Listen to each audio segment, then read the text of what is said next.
Welcome to Shardcast, the Brandon Sanderson podcast. We're a bunch of mega fans giving you the news, discussion, and of course, a whole lot of opinions about Brandon's works and the Cosmere. I'm Eric, and joining me is Ian. Hey, I'm Windrunner. Also joining us is Evgeni. Hi, I'm Argent. And for today, I have some things to show to you that are not new, but they are a little topical. And I don't think we've shown them off on the episode before. It is the Mistborn Shire Mint coins. Oh, those are fun. Kickstarter for. Oh yeah, cool. I got a bunch of those. So the boxing is gorgeous. There's several different coins, but here is let's. That's going to be challenging. It's a tiny little spook. Yep. Yeah, so that's Era 2 boxing. Yeah, I'm showing off and here's presumably the Elendil Senate or I think something. Well, I think it's the bank from Shadows. Like those are the coins that Edwarn is showing Wax, and there's the miscast of it, and he's like, "This is actually really valuable." This is not relevant to the podcast, but it's like, how does Elendil have a central bank? Okay. How does banking work? Come on, camera. Okay, well, the thing that you can't see is actually Vin. Yeah. And then on the other side, that's the clip, by the way. Yeah. Using Era 2 symbol. We got it in focus for like a split that focused for a frame. Yeah. And then they come with this little booklet that explains things about the coins, and then there are coins from Era 1 which are darkened with ash that I'm not gonna show you specifically because this is gonna take forever. There's Era 1. Well, that's reflective. It has Credit Shaw. I'll put a link to our news article from a few years ago where we were talking about it, but they sent us some of these to kind of promote, and they are really nice. They did a good job. Really good. Yeah, and I feel like people have kind of forgotten they exist because now sometimes people are like, "Oh, I just bought these coins." People are like, "Where did you get those?" Yeah. From around 2014 or whatever. Yeah. Oh, not that long ago. Because they did the box. I didn't get the box. And what is actually inside is just a Shire Mint. Oh, nice. Nice. But it's like these magnets are super strong. Nice. Yes. Yeah, so I have my Mistborn dice in my that's a good use for that. Nice. Yeah. I haven't opened mine. It's Wormwood. Wormwood is a very good company. Yeah. Very fancy. All really nice stuff. I do think the Era 1 boxing is the best. Looks really cool. Yeah. Credit Shaw is just cooler than a bank. Let's be honest. Because there's a nice they did the Era Kickstarter, and now they just have them, and it's not. Yeah. It's good to be reminded about them. Yep. Also joining us is David. What's up? Nothing much. I am Windrunner on the forums. Cool. And today, everyone, we're talking more about Era 2. We're going to be talking about the Set and Trell. And so, of course, all Mistborn spoilers. We're going to need them all, including Secret History. Just all the things. And honestly, when dealing with Trell, I think we need All-Stormlight as well. And White Sand, and really just everying. So, yeah. We probably won't hit Elantris. We probably won't hit Elantris. You haven't read Elantris? No, we're gonna hit Elantris because I do have a comment. Okay, great. well there we go. That's it then. So maybe not Sixth of the Dusk. Probably not Sixth of the Dusk. The Time Travelers. Well, to be honest though, Pesci stuff though. Immortals. Pesci stuff. Yeah. Okay, yeah, spoilers for all the things. Spoilers for everything. It's hard to find counterexamples. All right. So, we have a giant document lovingly crafted by David about the Set and Trell, and a lot of quotes and stuff, but we have no structure whatsoever. So why don't we start with asking, what is the Set? I mean, that's a question that needs to go to the math professor on the show. I'm trying to restrain making stupid math jokes. Yeah, we should have set you up for that. Yeah, I guess. No. I would say the Set is the overarching villain of Era 2, Wax's primary group that he's working working against. Yep. I would say that I think they were meant to be a secret, like, long-term villain, and then Brandon was like, actually, I'm going to write 2 more books about them, so we're going to have them be a little more active than super century-long plans. But, and it's primarily, at least we don't know all of the membership structure, but it's the main people we deal with are Wax's sister, Telsin, and his uncle, Edwarn, who are the primary members of the suit that we interact with that are opposing Wax. The set. Oh, the suit, the set. All the ranks are puns. So there's the series are the leaders. There's sequence. There's array. And suit.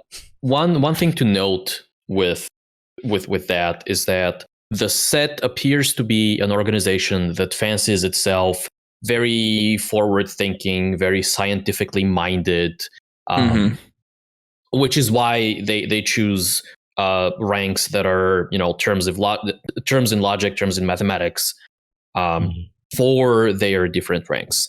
I don't know, and maybe we can talk about this later, whether there are multiple sequences or whether Telsin is the only one. I think she is the only one, because at one point Edwarn says, I could stand to be sequence, when he thinks he's going to leave her behind and she's going to die. Yeah, and there are multiple places where they refer to the sequence, right? Which could be explained by the fact that there's only one sequence in the party at the moment. Yeah. But it could also be, just a singular which is... Yeah, like you would say save the general or something, if that's the general in your group, right? Yeah. And in a mission. So, like, it doesn't have to just be one. But the math terms are very interesting, right? Because I feel like there's clearly a theme there and going somewhere.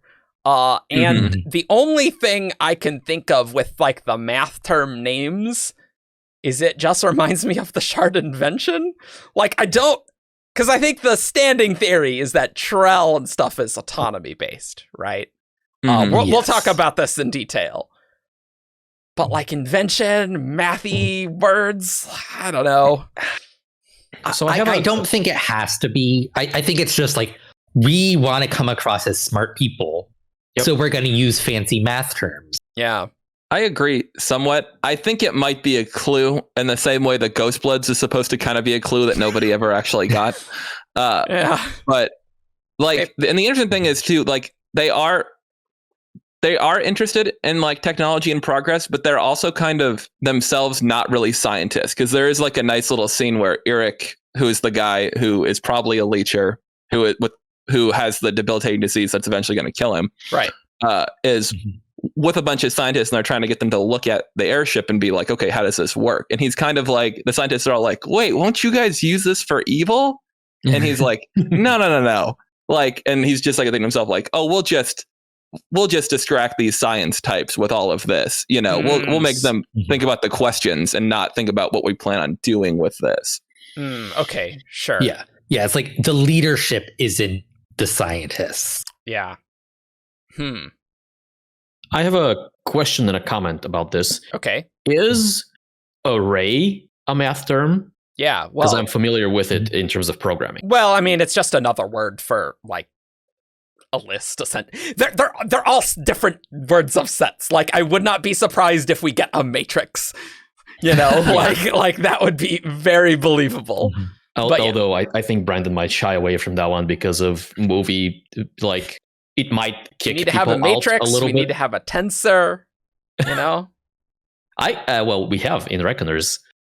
Hey, Reckoners spoilers, not really. Spoiler, not really. And the other comment I have is that this is something I asked Brandon about in 2016 about, hey, why are these names showing up in the set? And his non-answer was that my motivation ties directly to the same reasons that we see mathematics playing out in behind-the-scenes ways on Roshar. This plays into themes of the Cosmere, the rule-based magic, and the fascination I have of the ties between art and mathematics. See The Arithmetist, which was originally a Cosmere novel. The sets in world reasoning are similar to this, though less self-aware. Just throwing out a dumb idea. maybe the original name of the set is like, they're trying to get Allomancers, they're trying to get potentially Mistborn. Maybe it's just they want the full set of allomantic powers. Sure. Like that. Sure, why not? I don't think, I'm not married to it, but you never know. Look, we know so little about the set, all things considered, even after Bands of Mourning, where we got a lot. But Alloy, we basically know nothing. Shadows, we get a little bit more, but mostly about Bleeder. Bands, we get more, but we still, don't really know a lot of them, so I'm so excited for Lost Metal to see what's going to happen. But we're going to be spitballing. We're going to do some random speculation in this episode because we do know some things, but we also don't know a lot of other things. So that's what you're going to get today. Do we then want to go and talk about the motivations and the goals and what the set is trying to do in this world? Great. And possibly in other worlds, because they seem to have ambitions. What are the set's goals? Yeah, David. Sounds good. Well, see, that's the thing, is their goals are kind of vague, but what it seems to be is that these are people who are members of the establishment, but not actually in charge of things. So they're not the governor. There are people there seems to be a common thread of some people from the outer cities that are annoyed about Elendel oppression and stuff like that, and the fact that all of the canals and all of the trains run through Elendel and they tax everything, all that good stuff. Twice. Mm-hmm. That's just fair business, though. But they are revolutionaries, and they do kind of think of themselves in some ways. Suit likes to draw parallels between themselves and Kelsier's crew, actually, and that they are the revolutionaries and the miscreants and the rebels that are going to overthrow the new Lord Ruler, which is the Elendel government and all its corruption. And they seem to have a variety of methods to do that, from the very long term to we're going to get a city killer bomb and just take Elendel out. But that was the thing. Yeah, but the goal seems to be the set would like to be in charge, and the faceless immortals that are the set's kind of, maybe they're masters, maybe not, refer to them as, or in the conversation with Suit, they basically say I thought you needed us to kind of run civilization on this planet. So they would like to be the clandestine leaders of. They want to be the shadowy cabal in charge of everything, but not the ones people are going to blame when things go wrong. Mm-hmm. Which is a good place to be at if you want power. That's the sweet spot right there. Mm-hmm.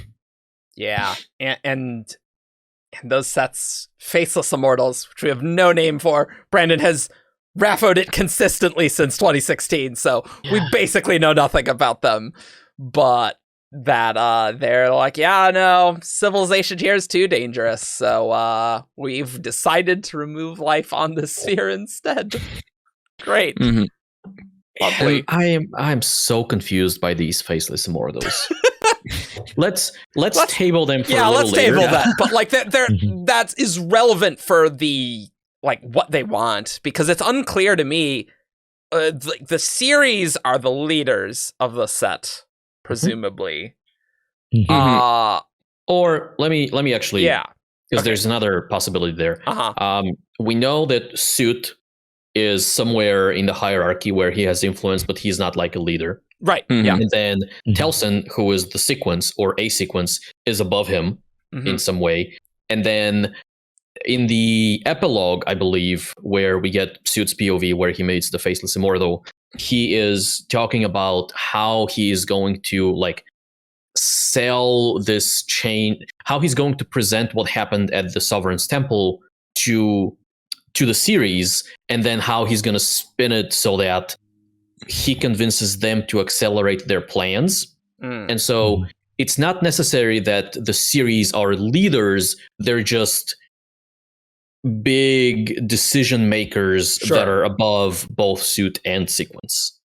Yeah, I kind of see it in the Avengers, there's Nick Fury, and he has the conversation with like the shadowy figures that like Oh are in charge. yeah. And, like, it's like I recognize the council has made a decision. I just think it's that whole thing.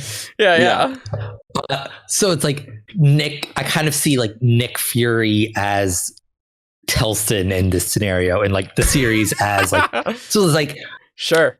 The sequence is in charge. Like she runs the set, but there is a board that kind of like oversees things. Mm-hmm. It is ostensibly could overrule her, but maybe not, in actuality. Sure. Mm-hmm. Yeah, board of directors versus CEO or something. Yeah. Mm-hmm. And it's like the interesting like interplay between that. It feels to me like the set's faceless immortals are none of those things then. Yep. That those faceless immortals are more just like propping up this organization and presumably giving them resources and knowledge and whatever the crap was going on with Paalm Spike, Spikes plural, I guess. Yeah, and I definitely think it's a mistake to think about this, like the set as having one specific plan that they are all aligned behind, because there are mentions of Edwarn being like, oh, like I didn't want Bleeder to burn the city down, but I lost, or I'm trying to convince people that we shouldn't kill you, but I might have to kill you. I'm sorry, Wax. And so there are factions that are vying for authority and control over the direction that the organization is going. Yeah. Very democratic. Yeah, it's hard to say how much we can get of the overall motives, because a lot of it we do just see through Suit, right? And Suit is not, he's not the most important, and he's lost a variety of times. But certainly they don't seem to like the Elendel government, but I would imagine that a lot of the outer cities, maybe like they have been recruited into the set, and maybe their plan was to, eventually cause some sort of war.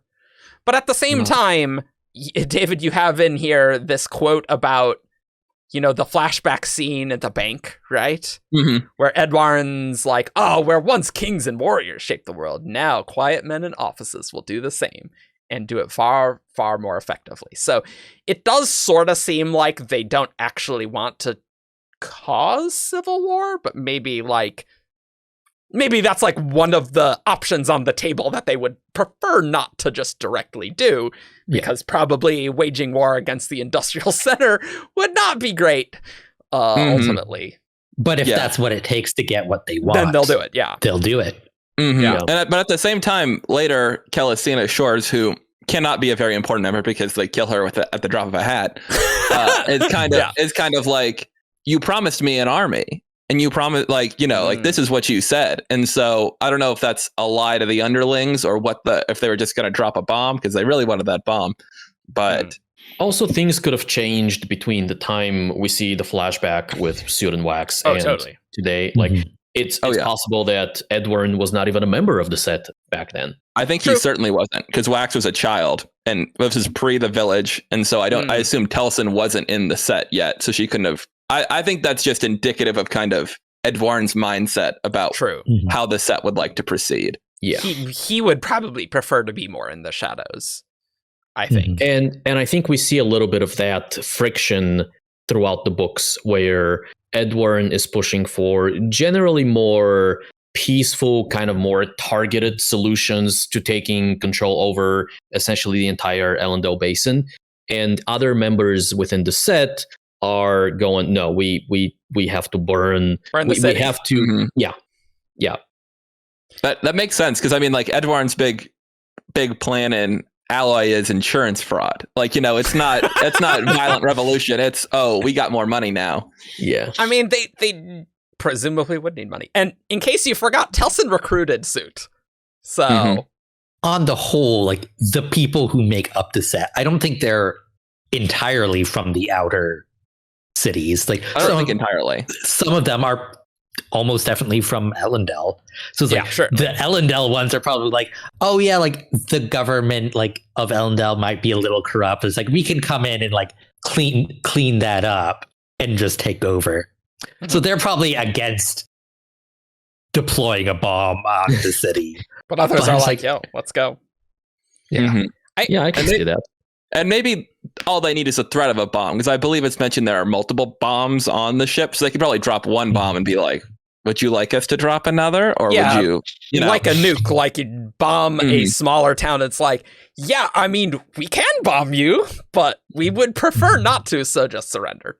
I'm wondering, we don't really know how long the set has been in existence, but as we're talking, I'm wondering if the set existed for a while, trying to, you know, reform, in a very broad sense, Elendel. But the Trell stuff may have come later. And, like maybe there's some Trell action, whatever's going on with that. And there was also the set, but they were created independently and then just later started intermingling. I would agree with that. I think the Trell's the faceless immortals are taking advantage of the set. Yeah. Or it's like they come to Scadrial like, ooh, there's this shadowy organization. Like, we can use that. Yeah. Very similar to like Paalm going crazy. It's like they realize like, we can use Paalm. Yeah. Yeah. I would agree. And I always want to, although I would say that if that is the case, Trell has become very well integrated into the set, because they seem like true believers. Like, yeah, they do. Even Scoot, who is someone that I could see spouting an ideology for his own purposes, is like, no, Miles sounds like me. I don't sound like him. He got this from me. Right. Yeah. And Miles was very much a believer. Yeah. Yeah, like I could see it, like the set was founded like a century ago. Sure. Trell stuff started happening like 40 years ago. Yeah. Maybe. Super hard to say. Yeah. And I would be on board with the idea that the Faceless Immortals, whatever and whoever they are, have specifically acted and presented themselves in a way to inspire devotion and religious belief and things like that within the members of the set. So it's easier to control them and manipulate them long term. Oh, yeah, that's standard. We're powerful beings. that's because there's a different version of events where they would have presented themselves as essentially conquerors and like shown up, did a display of force, and like, okay, you are now ours. But I don't think that's what happened. No, yeah, totally right. And I think that the fact that there are like stories circulating among the common men of these faceless immortals and men with red eyes kind of reinforces that. Like, they're probably like, they know something supernatural is going on, even the people who probably don't interact with these faceless immortals on a day-to-day basis. Yeah, I mean, I imagine they're doing other stuff all the time, right? Trying to, influence things, and the set is just presumably a big, like thrust of what they're trying to do, right? But they could be, stealing people and doing whatever. I don't know what they're doing. We have no idea what they're doing. Yeah, they haven't put all of their eggs in the set's basket. No, and honestly, with Suit being killed by them, I wonder if the set... What if the set almost joined with Wax against these guys? Like, maybe some of the set would be okay with that, but they're not all on the same page, right? And presumably they want to rule, right? And not just like, oh, we don't want to be wiped off the face of the planet, right? Yeah, like I could definitely see some sort of schism within the set where the true believers are like, okay, it's like, you're going to kill us all of us? Like, yeah, I'm all for that. Like, burn it down. Rah. Cleanse the sphere of life. Yeah. And then there are going to be the ones that are like, no, this is not what I signed up for. Yeah. You're all crazy. Yeah. And I think we'll have to see what happens in the Last Metal, or the Lost Metal, whichever The last maybe. medal. The final Both. medal? No. Different from the last medal. But Maybe. The Faceless Immortal says to Suit, our accelerated pace will no longer require the set to have its full hierarchy. And that is not a good sound, like a good view for the set. Like I could see them being very much diminished, perhaps, by the time we see them in the Lost Medal. I think it makes for a really interesting like narrative thing to have somewhere early in book 4 somebody show up at Wax's front door and like, hey, I am a member of the set. Can you help us? And a lot of their power has been blunted by the events of bands. They are no longer a secret organization. So a lot of their things have been pulled out into the light in terms of what they were trying to do. Yeah, Wax can just report on it and like clearly would tell everyone in Elendel what's up. Oh, this would be so much better if it's Telson doing that, though. Telson showing up is like, my life isn't in danger. I need you to save me. Yeah. Oh, like Telson's the person who comes to Wax for help. Yeah. Oh man, that could be really good. That'd be cool. Delicious family drama. Yeah. I mean, that was a great part of bands, that betrayal. Yeah. So, what else has the set been doing? So, in book 1, they were kidnapping women who had strong, noble bloodlines to breed ? Allomancers, but presumably they just turned into spikes because Suit said we were experimenting with Hemalurgy, and so clearly they know things about Hemalurgy.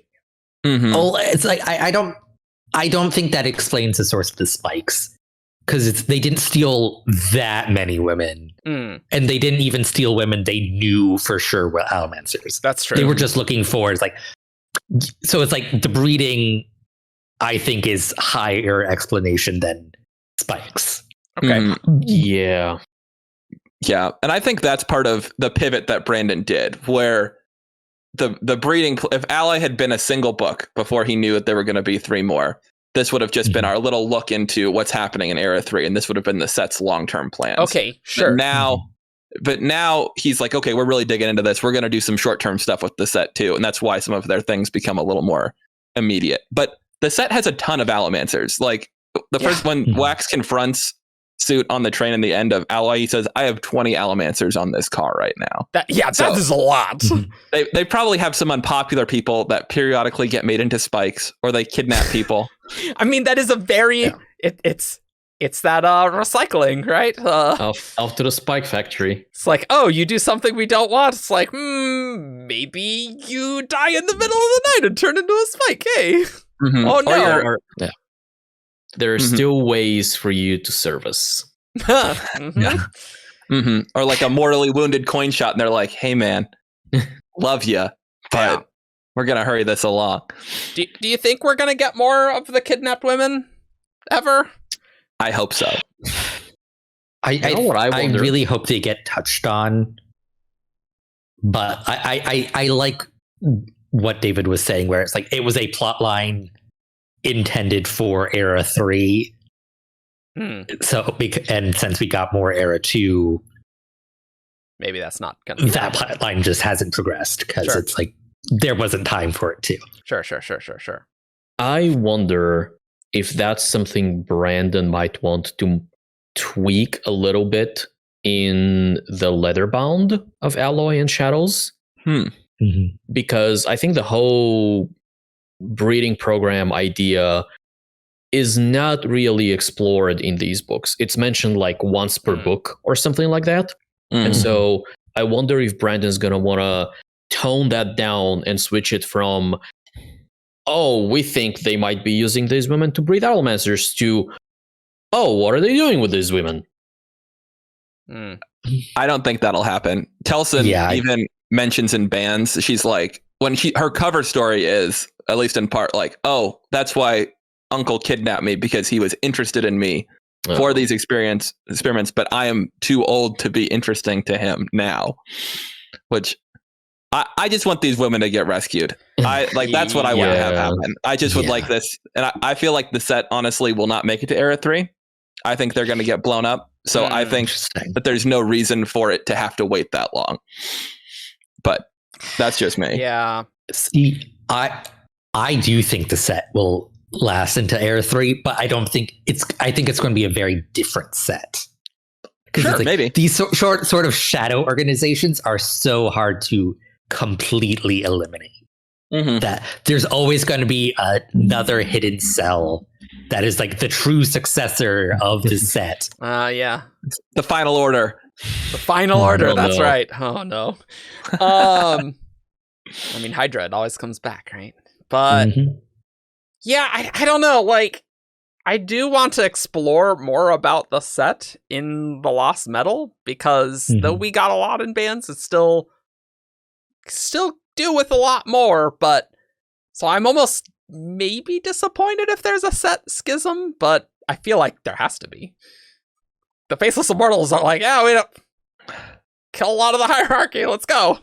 Yeah, although they might not be aware. Like, they did tell Suit that right before they killed him. So that's true. It's possible that's not getting back. That's a good point. I just wouldn't want them all to be dead either. Yeah, Telsa notices like, a very suspicious number of the leadership is being killed off. I don't trust that. So here's the thing, right? It may be that these faceless immortals can take over members of the leadership and help bring that organization down that way, right? Because they are, in some capacity, body snatchers. Now, I think the glowing red eyes are a thing that's difficult to conceal, right? Sunglasses. Yes. Shades. Yeah. It's the leaders of the set are cult members that wear those very long, deep hoods, right? And so it covers their face. There you go. Yeah. No, they're all in like office chairs, but turned away. Like they all just like face away from each other. Yeah. And in a meeting, they like there's a central table and they roll on their office chairs, but with like backs against the table, and that's how they sit and conduct their meetings. Solved. Got it. Nice. I'm wondering how much the set does know about Hemalurgy. Hemalurgy is very difficult to experiment with. And basically all the Lord Ruler's experiments to create new constructs have completely failed. Yes. So that kind of indicates to me that whatever these sets Faceless Immortals are, I mean, clearly they have some extra knowledge on a more Shardic level on how things work. Like with those weird chimeras at the end of Shadows, right? I feel like they probably made those. If somebody created that. Yeah. I think they gave the knowledge. Yeah, Bleeder made them. I think they gave the knowledge of how to do it to Bleeder. Okay, fair. Yeah. Yes, I can go with that. Yeah. Knowledge and probably spikes, really. Yeah. You need the Trellium. I'm sure there's no minds of it. Yeah. Trellium, not the official name of it. We don't know what the metal in those. Brandon has called it Trellium in a recent WoB, though. Oh. So yeah, probably just like, we'll just take the fan in for a bit. I mean, it's a catchy name. Reasonable name. Yeah. Like, I don't think Tanavastium is ever going to be a thing, but Trellium is perfectly reasonable. Especially if this is like, Bovidin has a bunch of different avatars, and it's not autonomy, Bovidinium, but it's this avatar's specific like little bit of metal that for whatever reason. Yeah. I don't know how that would possibly work, but we know that god metals can do other things. And so if there's a shard that has multiple god metals that can do multiple things. Yeah, it's how autonomy. avatars fit in with that is crazy. So why don't we talk a bit about Trell for people who may not remember a lot about Trell? Which Trell? Well, so that's a great question. Yes. Well, so you say that in a joking way, but literally in White's Hand, there is a foreman named Trell, and Brandon, clearly intended that person's name is Trell, even though that's Taldane and that's not Scadrial. And apparently there's some connection with religions on Scadrial. Like, he intended to name that dude Trell. But Well, it's like the theology of Trelligism is very reminiscent of Taldane. Yeah, because like the one star, like the one-eyed Nault, and like the many eyes of Trell. It's like fits thematically with the day side, dark side. Yep. And that was the religion in Era 1, that there was Trelligism. Yes. Classical schedule, really. Yeah, right. Mm-hmm. And then Era 2, it's not called Trelligism anymore. It's called Trellism. Mm-hmm. And definitely seems a little different. Mm-hmm. Not a lot of Eyes of Nault anymore or whatever. Yeah. Miles talks about the men in red and gold. Yeah. I think that's the first time we heard about Trell in Era 2, right? It was the end of... He talked about it in his POV earlier. Which is interesting because in Alloy it looks like Miles is thinking, the Words of Fountain had even included a lengthy explanation of Trellism and its teaching, which proved men like Miles were special. I don't think that was part of the... I don't know if that was part of the classical Scadrial part of that. Like, feel like some of this might be a bit warped at this stage. Yeah. Or the alternative that I've kind of tossed around is Trellism and Trelligism are not the same religion. They are two splinter religions. Because if he really found Trellism in the Words of Founding, that is a different religion. And so perhaps there was a split at some point, and we are familiar with one version of Trell that Sazed talked about, and there was another version that Sazed was like, oh, I'm not going to pitch this religion to Vin because it's kind of crazy. But alternatively, how can Trellism really teach that Allomancers are supreme when they didn't know about Allomancy? Yeah, pretty much like it's classical Scadrial, right? Like, how much do they know about Metalborn? The Terrace are pretty secretive, and Allomancers barely existed. Mm-hmm. I could see this as like, yes, he says like, oh, Trellism is in the Words of Founding.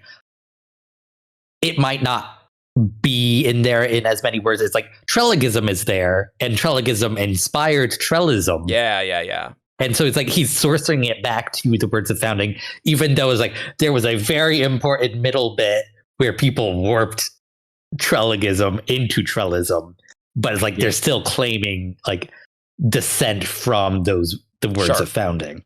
Because that gives you authority, right? If you're coming from the Words of Founding, you're a big deal. I had a similar idea where I was thinking that, maybe somebody was essentially selling a custom version of the Words of Founding to like these people. Like, you are not getting... You're getting the cult version of the Words of Founding. And maybe that's where we see Trellism. Yeah, it's like the real translation of the Words of Founding. Yeah. Mm-hmm. Could be. More difficult in this case, right? Because it's been only a couple of centuries. And And also, God's there, and, and his agents are around, and you can ask them. Well, I mean, you can't, but someone can. They don't exactly make themselves available. Yeah. And so, at the end of Shadows, we learn that the spike Paalm had is not from Harmony. And it's from somewhere else, and that allowed Paalm to stay hidden from Harmony. And so Harmony couldn't track Paalm doing this stuff. They don't know, and presumably this is all relevant with, the big red mist shadow thing that we got at the ends of bands. Like, red is clearly a theme, right? Mm-hmm. Especially, which is weird with corrupted investiture, or whatever that means, and red.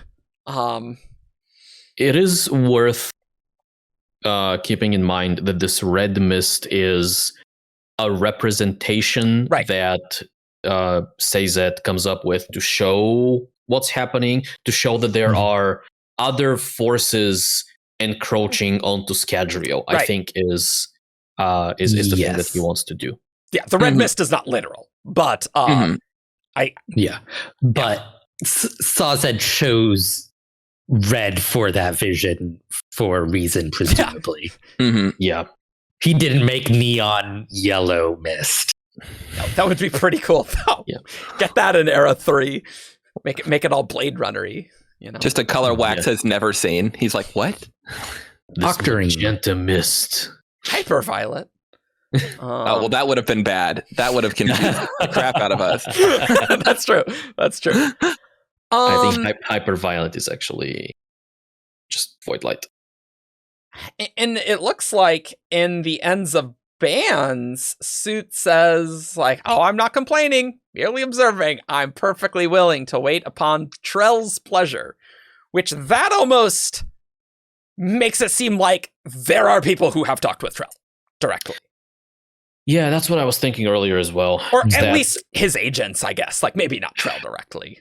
No, I definitely got the impression that this is somebody you can ostensibly, like, be in personal contact with. And it kind of reminds me of what's-his-face, whose name I can't remember. That's how you know it's a good character. From White Sand. The betrayer who had poisoned the water, who was actually had converted to Korean. Elodin, yeah, who meets the Sand Lord.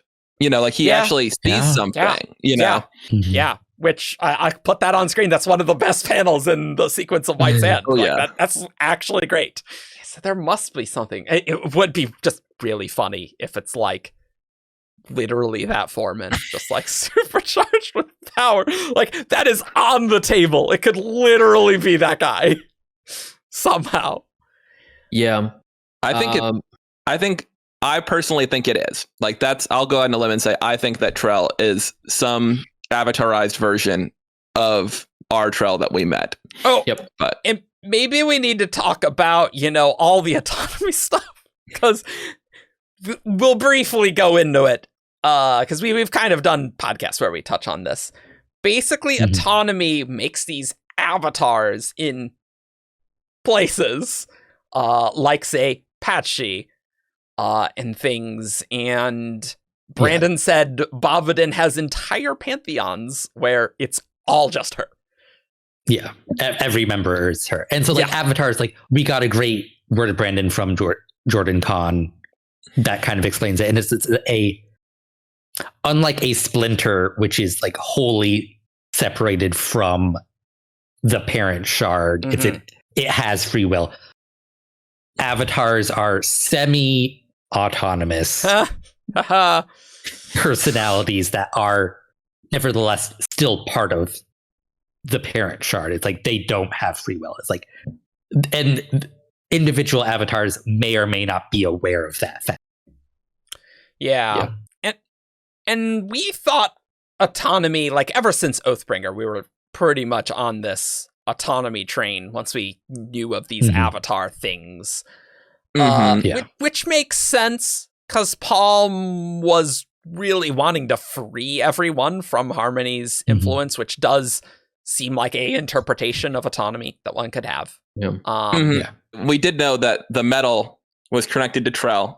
And we knew that the Trellium, quote unquote, and we knew that Trellium was from a shard that we knew at that time period. So there's been some pretty detailed crossing off potential candidates from that list.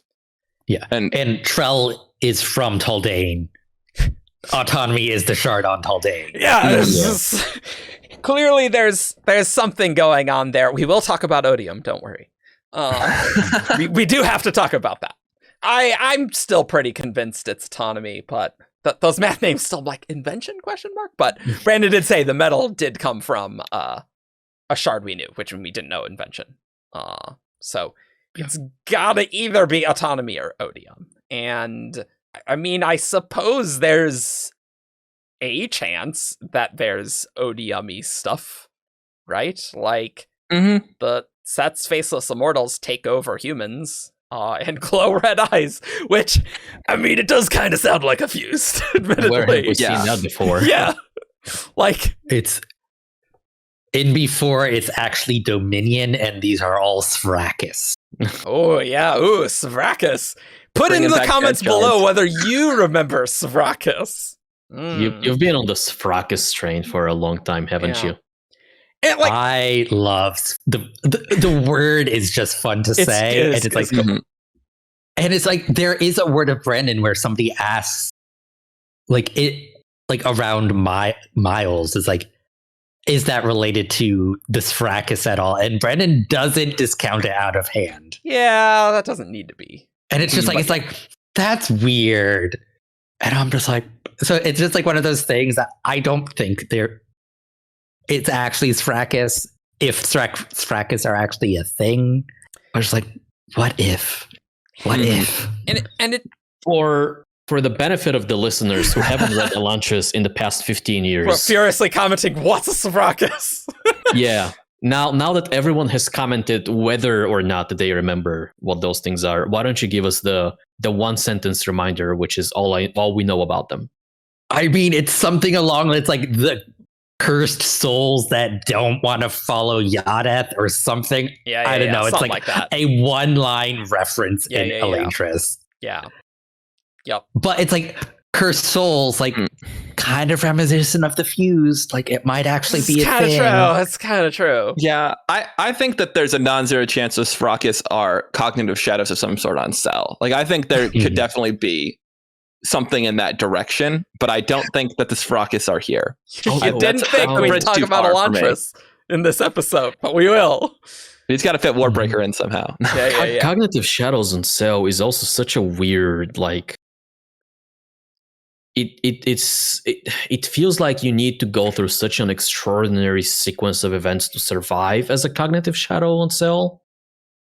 Well, they might have existed before the shards were destroyed. You know, that could be a thought that has been carried forward. Sure. It's back. Get off Cell. But we barely have rails for this episode. No, I know, but we don't need to go into an extended Svrakiss cognitive shadow, Cell cognitive shadow thing. But it's possible that these Set's Faceless Immortals are kind of like the Fused. I don't know if they are, but I mean, if Book 5 doesn't go well for our heroes and Odium is now free to roam about the Cosmere, certainly Rhythm of War does give more credence to the idea that these guys are related to Odium. Because remember, Era 2 is after the first 5 Stormlight books. Just so you remember.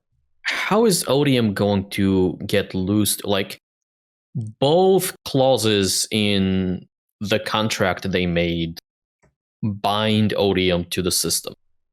Yeah, I don't know. I do still think autonomy is more likely. Do any of us actually think it is Odium? I don't think Trell is Odium, but I think there is a decent chance these are fused. That's just my kind of crack. Sure. Yeah. It has mostly been informed by Odium's specific interest in sending agents off of Rashar that he describes in Rhythm of War, following whatever ends up happening in Book 5. And so we know this is the thing he wants to do. We get the double bluff where Brandon makes us think the Southerners are maybe fused, because we were all thinking it when we read the descriptions. Then we get actual red, glowy-eyed guys. You know, I think that there's a non-zero chance that that's what they are. And so maybe those are Odium agents, but are working with this autonomy avatar? I think potentially. I mean, Odium would like to be supreme over the Cosmere, and if Scadrial doesn't exist, that's going to be very helpful. Yeah. You know, or at least they are drastically hindered in terms of, because we know that the power of the Surges is strong, but, you know, Scadrial's on the verge of being able to give lots of people, everyday people, magical powers. And Race was terrified of Harmony. So it's like, I think Terra of Odium would be like, probably wouldn't be terrified, but be like, that's a threat that needs to be dealt with. Apprehensive. Yeah. I can also see Scadrial being a place that Odium would want. Like, I think Odium would treat Scadrial as, I need to either get this into my fold, or I need to make this thing not exist anymore. Yeah. Yeah. Which seems consistent with like the plans of the set, right? They either want to take over, or now the Faceless Immortals are like, well, we gotta exterminate all life on the sphere. Yeah. And yeah. It's like the men of red and gold. Like, we've seen a lot of red. We haven't seen a lot of gold. But gold is heavily associated with odium. Yeah, odium really liked the gold color. He gets so many colors. He does. It's not my favorite, not even a crackpot theory, is just a weird coincidence. Yeah. Navani's wedding dress is red and gold. I mean, also Light Song's colors are red and gold. There you go. Gryffindor colors are red and gold. It's like, there you go. They're all members of the set, really. Harry Potter, Navani, and Light Song all together. We're making this weird Avengers theme where everyone is dressed in red and gold, and it's like Navani, Light Song. Can someone Harry. make fan art of that, please? Just like, and then like you just have like some glowing red eyes in the background. That'd be great. Yeah. Easy. All this being said, I don't think they are fused. Actually, I am in the camp of, and as I am preparing to speak, I am reminded of issues with this plan. Okay, but I'm gonna ignore them. Yeah, sure, great. I think they are Kandra whose spikes are not traditional spikes. Yep. They're like Trellium spikes or whatever. I was just about to ask if anybody thought that. I mean, that's totally reasonable, though. Like, we have these spikes that would allow them to essentially move around Scadrial without Harmony detecting them, just like Paalm, right? Mm-hmm. And I think the glowing eyes are a result of the fact that the spikes are essentially a corruption of the Kandra creation system. Right, you're still taking Mistwraiths, I would say, and Mistwraiths are inherently ruiny and preservation-y, but you are shoving what I assume to be autonomy spikes in them. Yeah, okay, and that counts as corruption. The issue, Quick clarification: are these new Kandra being created, or are these old Kandra that are like have given up their old spikes and like turned away from Harmony? I don't think I've ever cared for the distinction. I think they'd have to be new. I'm okay with they either. have to be new. Yeah, because it's like Harmony would know like that. Like, hey, there's a large number of Kandra that didn't die, but I can no longer sense. Yeah, I are no longer speaking to me. Sure, yeah, that's fine. I'm okay with that. Mm-hmm. And them being new, I think, makes them easier to, like, if you are this new avatar, right? Having some new things to mold how you wish does seem a bit easier to deal with, and kind of reminds me a bit of what we think we know about how avatars are made. You know, like, maybe take a thing, maybe stuff a messenger. We really don't know how avatars work, guys. Yeah. At all. But no. It kind of draws a parallel to me. I would say I like that idea, Argent. My two kind of thoughts are, one, if he just snatched a beggar off the street, like, they'd have to be very skilled, which seems like something that comes with a lot of time existing. You know, like, Tensoon and Paalm can switch bodies on a dime, but they would need much more time, especially if they're newer Kandra of some sort. They've lived for 1,000 years. Yeah, because they're both thirds. But you know, maybe he snatched him off the street a day ago and spent the whole time digesting him. But and B, while I think that Trellium spikes would hide them from Harmony's sight, I think unless there's a way for Trell to block Harmony taking control of them, that would be a major problem, as if they were doing anything important and they drew Harmony's attention. That is true. And we know he can seize control of Kandra that have at least one Trellium spike, because he did it with Paalm. Yeah, with that second spike that Wax shot into her. Yeah, because it's like they hide the Trellium spikes hide from Harmony's sight in that, like, he can't just like do the blanket, like, where are all of the spikes, and like zero in. But if he's already looking where the Kandra is, like, he's gonna see the Kandra. Maybe. I mean, that could be a huge problem for like this entire idea. However, that could makes sense as to why these faceless immortals might need people like the Set, or like some people like that, to just like be very in the shadows, so to not have Harmony's gaze get too close to them, right? But that is kind of a problem if Harmony can just seize control of them. It is possible that Harmony can't, unless like he needs to be able to see them to take over. That's one option, right? And so if they are playing it super close to the chest, they're hiding, they're working through proxies and agents, maybe they are at risk. But if Harmony doesn't know where to look, which he did with Wax when he killed Leslie the second time, then maybe that's one way to solve the problem. Another way is to say, well, maybe having 2 Trellium spikes gets around the issue. That's true. And that's possible. A third way is to say, well, maybe they actually only have 1 spike, much like Bleeder did. I like that less because they don't seem crazy, but maybe. Yeah.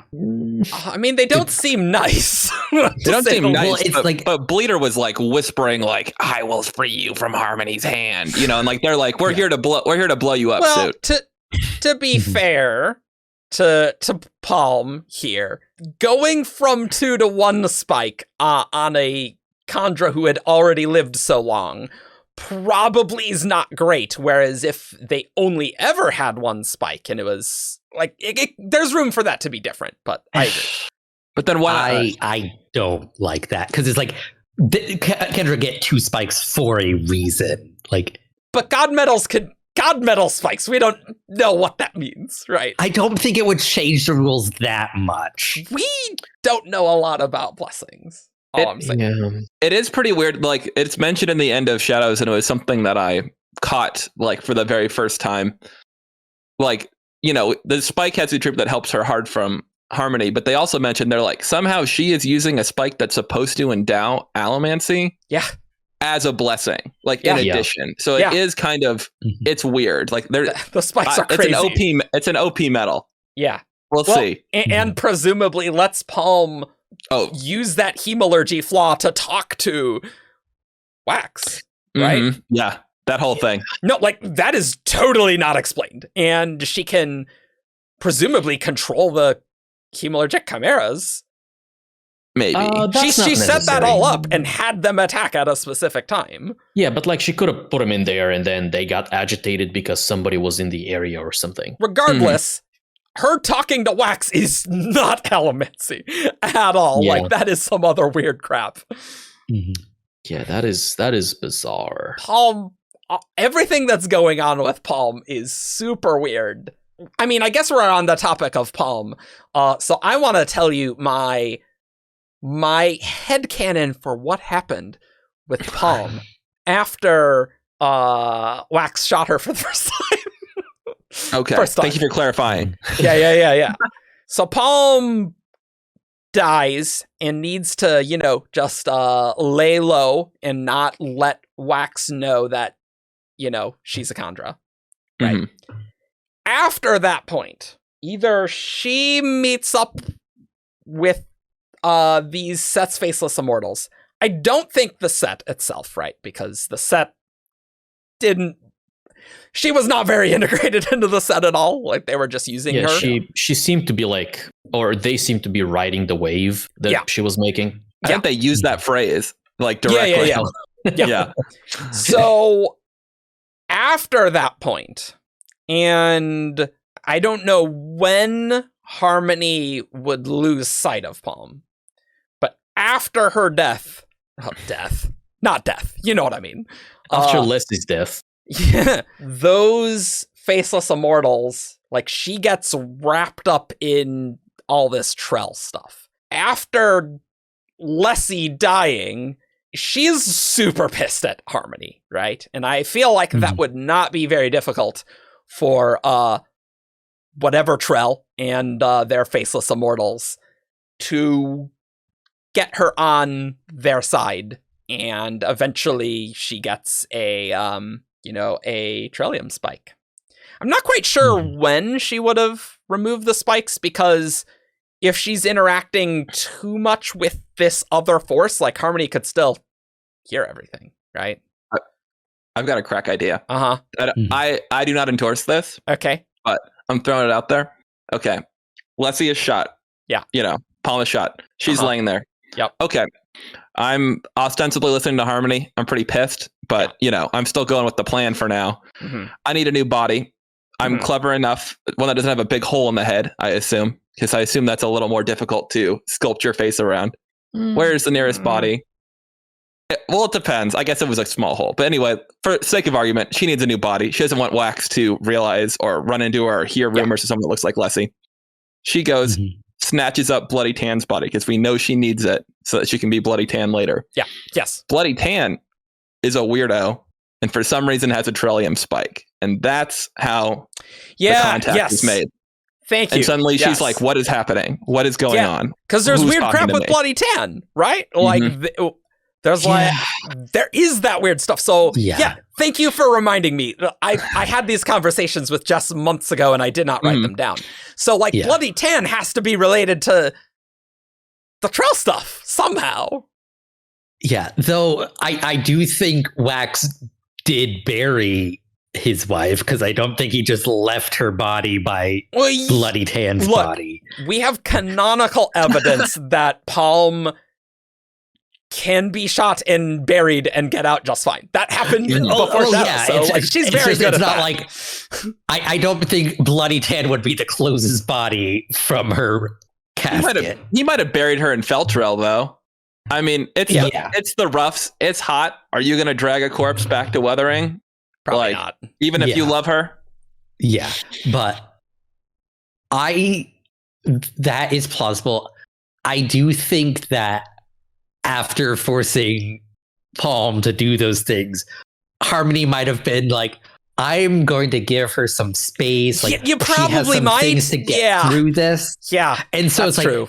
He's like purposefully like not getting into her business, which just left her open. Like, so like he wasn't paying attention when like other things started whispering to her, and then suddenly pissed. like he couldn't. Yeah.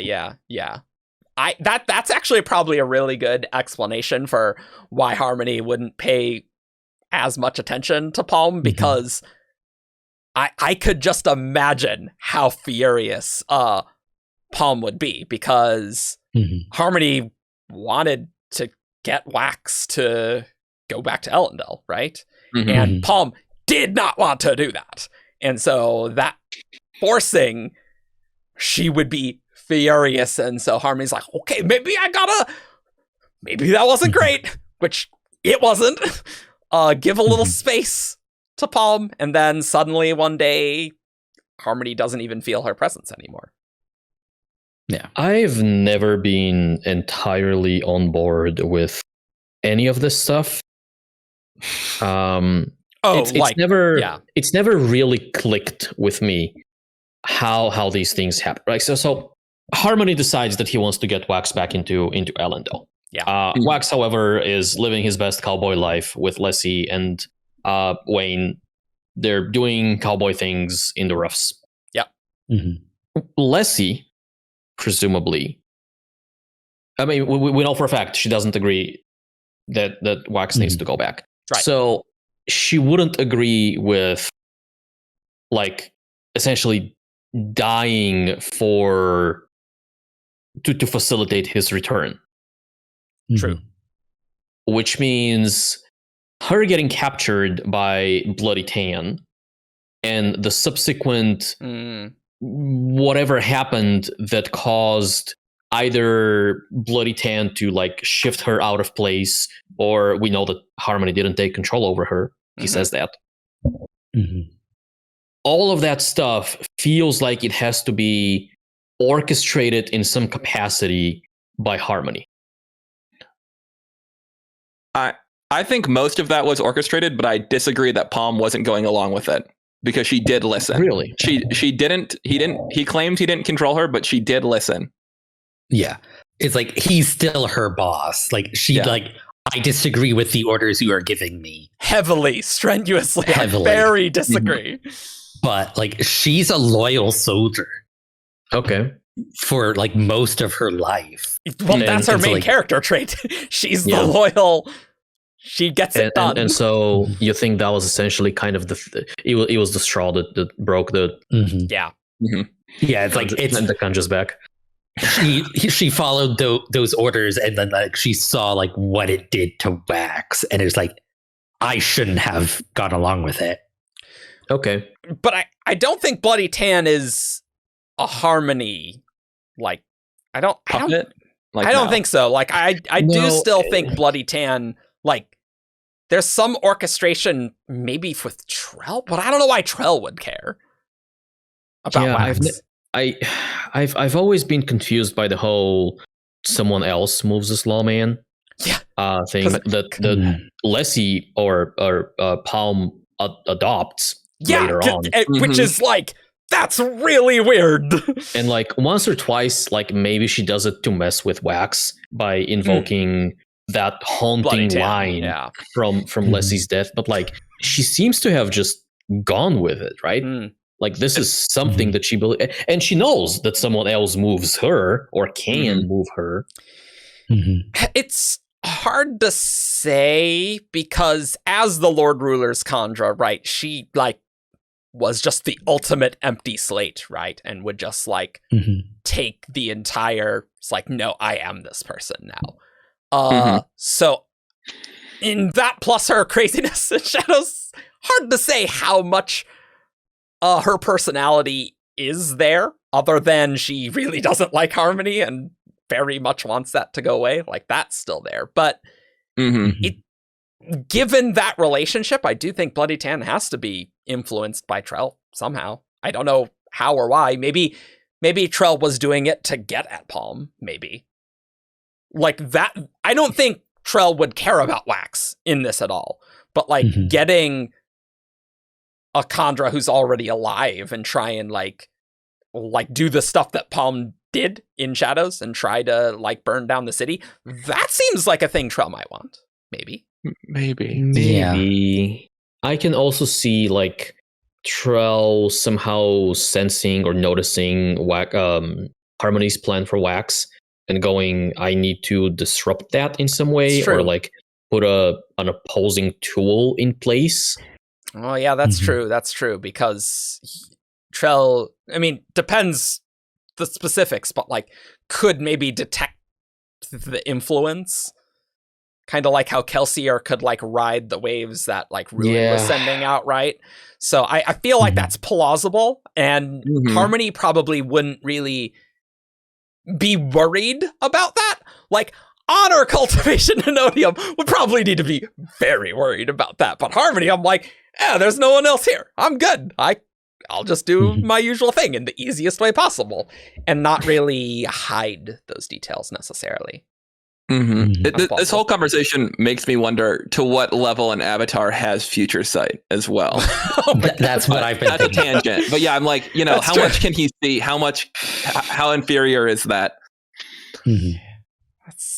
These are good questions that we don't know the answer to. Wow, we've really gone like on a very weird tangent. Welcome to the Paalm podcast. I guess we're not doing a separate Paalm podcast because kind of saying what we need. But one of my top wishes for the fourth book is for us to figure out what the hell was going on with Bloody Tan.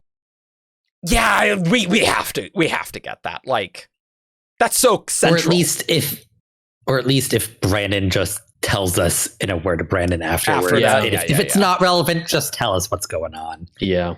We did get a word of Brandon that Brandon said, by the end of Lost Metal, you'll know what Trell is. So, like, explicitly. Yep. And, like, even if we just know that he's an avatar, which I think is the predominant theory, right? We don't know, like, how that works, how long has Trell been there, like, there's a lot of details in that would be very interesting to see. I'm definitely expecting the Lost Metal to, at least in relation to Trell, like open up as many new questions as it answers. Like this is Trell is, he said Trell is Era 3. Yep. So is that what he said? This is set up. I believe so. I can look for the WAB. Yeah, I kind of forgot that part. I think he said that he has pulled some things from Era 3 back into Era 2 to make Era 2 more like meaty. And a lot of these things are, all the setup with Trell and stuff like that. Yeah. I'll have to see if I can find. I don't recall that. Setting up the T so Era 3 can knock it out of the park. But anyway, that's my I like this Paalm idea, and I think Bloody Tan has to be influenced by Trell in some way. I don't know how or why. Yeah. A lot of people have wondered whether he's got access to Atium Allomancy through Trellium. That would be insane if like Bloody Tan is actually using Atium there, because the wax shoots, but then Bloody Tan moves. That was a huge theory in 2011. People definitely thought that Bloody Tan was an Atium misting. Yeah. It's possible, right? With the power of Hemalurgy and a god medal, you can rationalize whatever you want. Yeah, exactly. Yeah, maybe that's his Trellium spike. Yep, it's Atium. Yeah, like the actual ability is granting Atium. Yeah, that's never possible. Know. How they get Atium? It's like, here, random person in the roughs.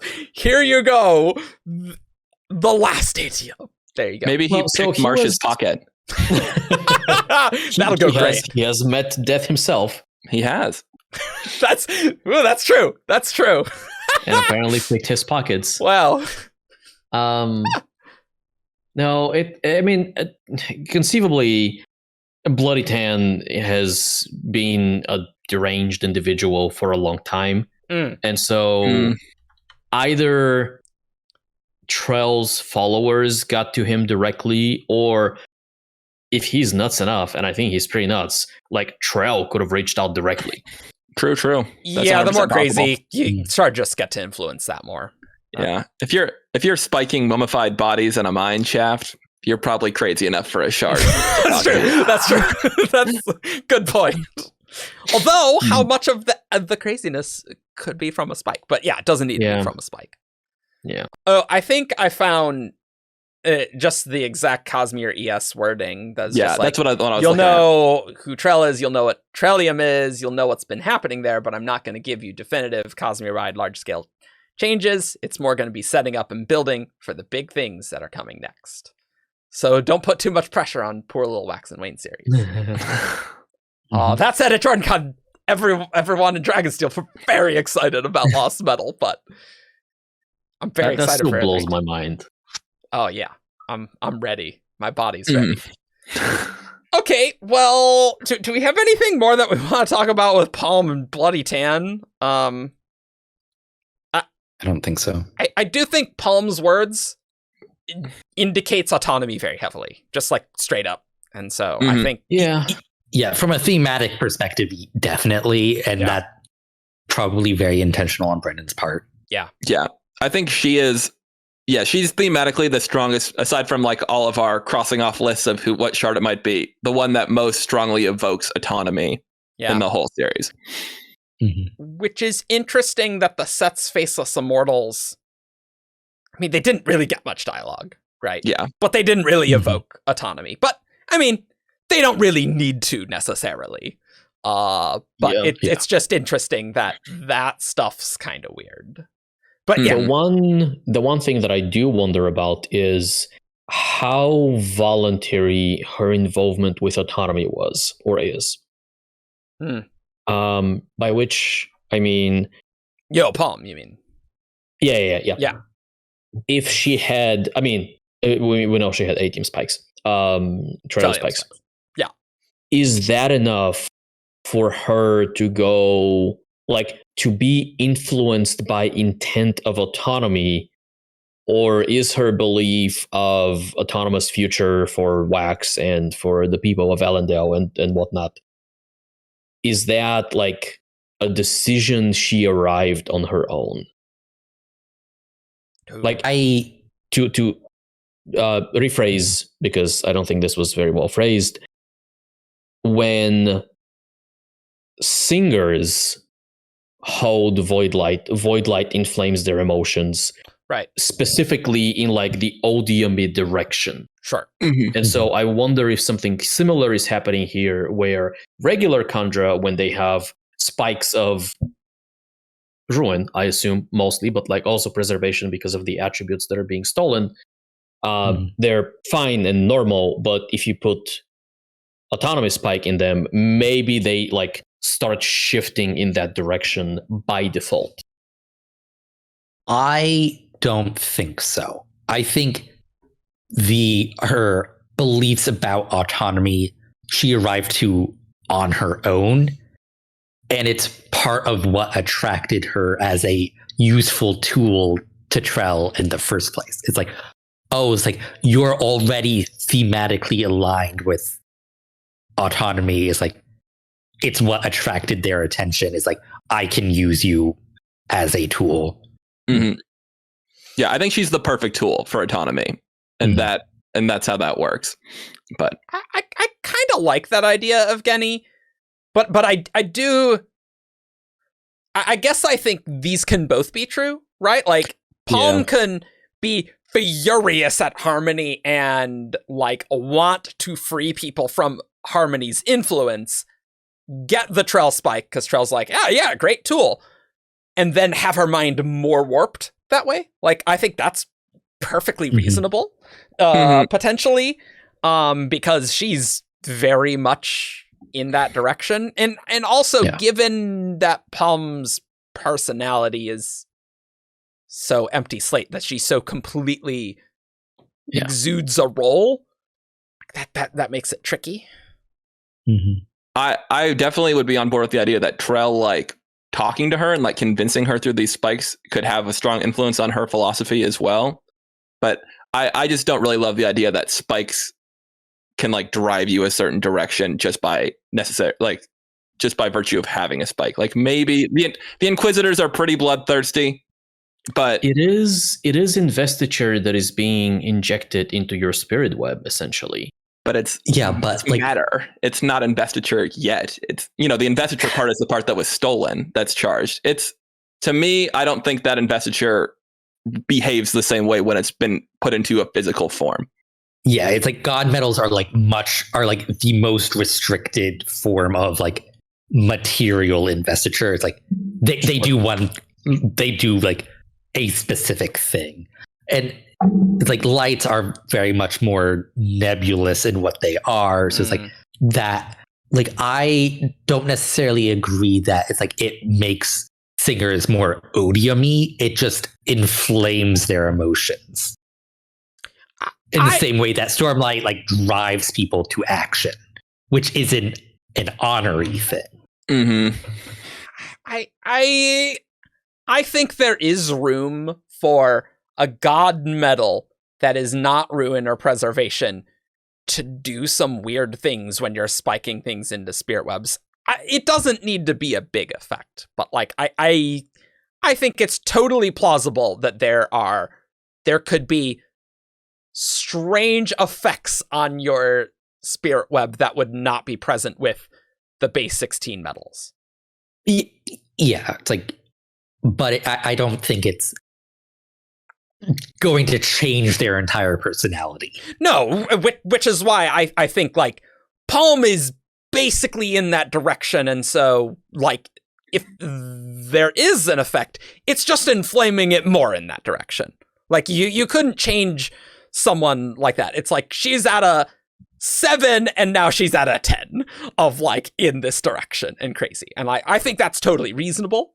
We don't know if it needs to be that way, of course. It's just a lot to put on that one spike to me. It is granting her elemancy, and it's hiding her hide, and it's letting her talk to Wax directly, and and it could be. Sure. It's just it's a lot for me. You're not wrong there. That spike is doing a lot of work, especially since she has multiple hard-working spike. Yeah. Yeah, because also like the spike is charged with presumably that allomantic ability, right? Which is Idashwi's soul and whoever else she killed. Yeah. Okay, well, I hope you enjoyed that mini Paalm episode. guess we got that out of our system. Welcome to Paalmcast. Yeah. I'll put it in the title. What else to talk about with the set? They have Hemalurgy, which is interesting because knowledge of Hemalurgy is pretty minimal generally. Mm-hmm. And I know, and that's why I always want to try to tie them back to someone from Era 1. Like, oh, maybe, I'm like, oh, maybe Spook set this up, but I'm like, oh, then they would know. Or I'm like, oh, maybe it was a weird Kelsier thing, but I'm like, oh, it doesn't quite fit, like, but it seems weird that how they got this knowledge of Hemalurgy. That's true. I'll be honest, every time the set comes up, there is a part of my brain that conflates them with the Ghostbloods. I mean, yeah. Like I know there was that scene in, I think, Rhythm of War where Adolin was being dumb about conflating Skybreakers and Ghostbloods. I'm like, this is me with the set and the Ghostblood. Like every time we talk about the set, there's a part of me that wants to put Kelsier in there. Yeah. It doesn't seem like he's actually involved in any way, though. Like, I guess I had the idea, as you were just talking about, it's like maybe a Splinter Kelsier group.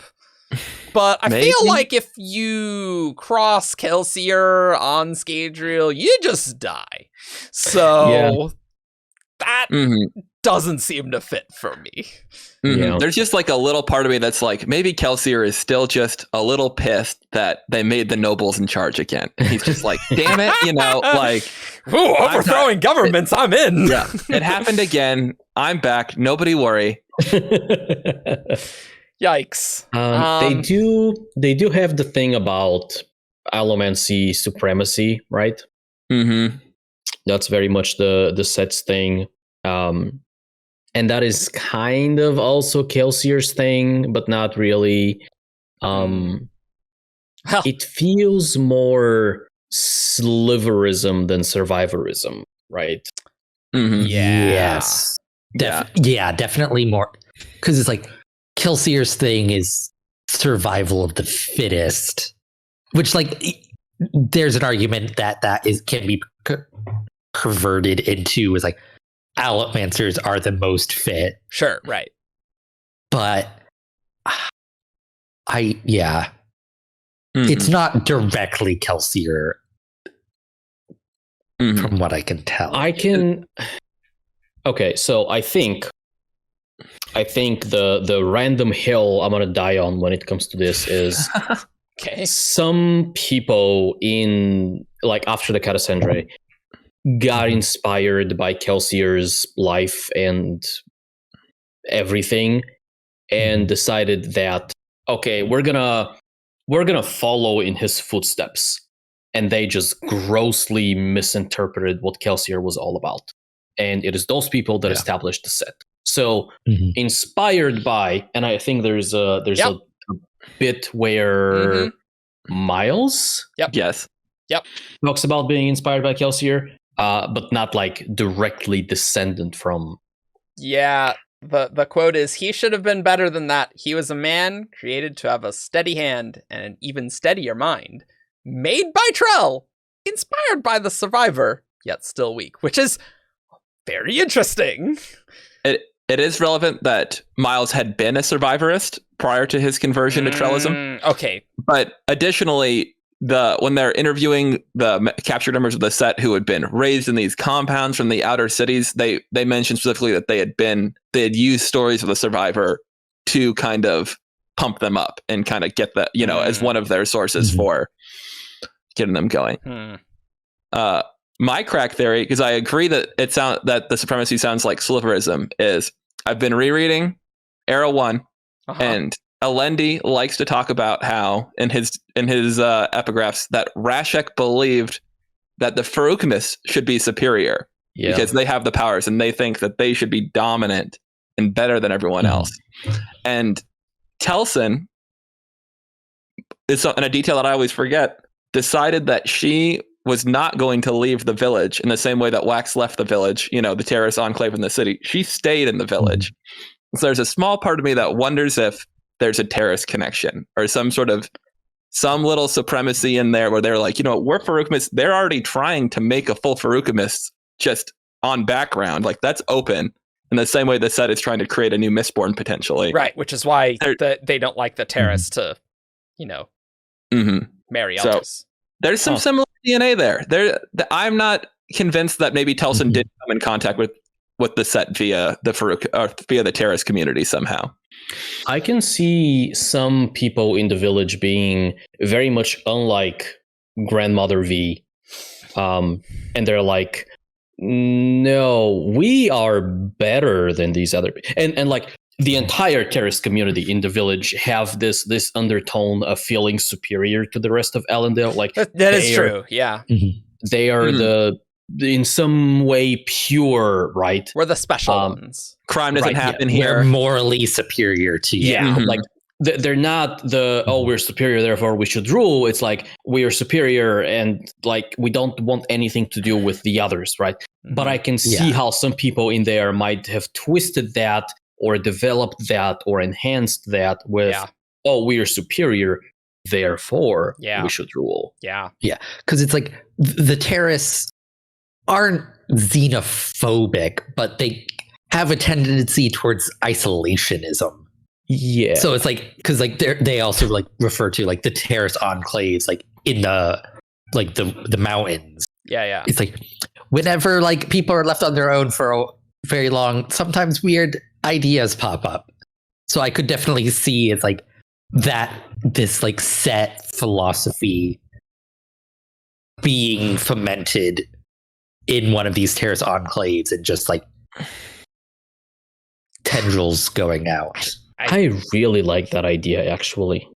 Yeah, I'm really liking it too. I didn't think I would. And you know what I am very interested to learn more about? I really want to know how Telson got involved with the set. Like, I think that's pretty high up on my list of things that I do want to know more about the set. Because I feel like that has a lot of implications in a lot of things. And that is one of the reasons I really like this idea, right? So Telson stays in the village, and that gives her a different experience from Wax, who leaves and seeks a more honor path to life with law and stuff. And then Telson stays, and that gives her an opportunity to get in touch with like some either splinter group of the set or a tendril or people who happen to be similarly aligned and whatever. And that gets her in. And then she eventually reaches out to Edwin because she knows that he is okay with shadow government type of thing. Yeah, he makes no bones about that. Yeah, because she must have been in the set for a while before her death, or like her kidnapping, not death. Sorry, right?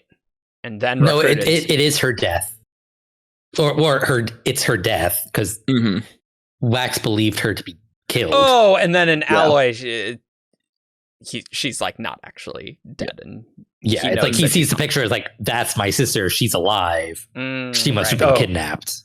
Okay, great. Well, it's the same incident, right? He finds out an ally. He asks Suit, and Suit's like, yeah, we've got her. That's true. So regardless, Telson would have been in the set for quite some time, then recruited Edwin, and then do whatever, that incident that gets her off the public scene.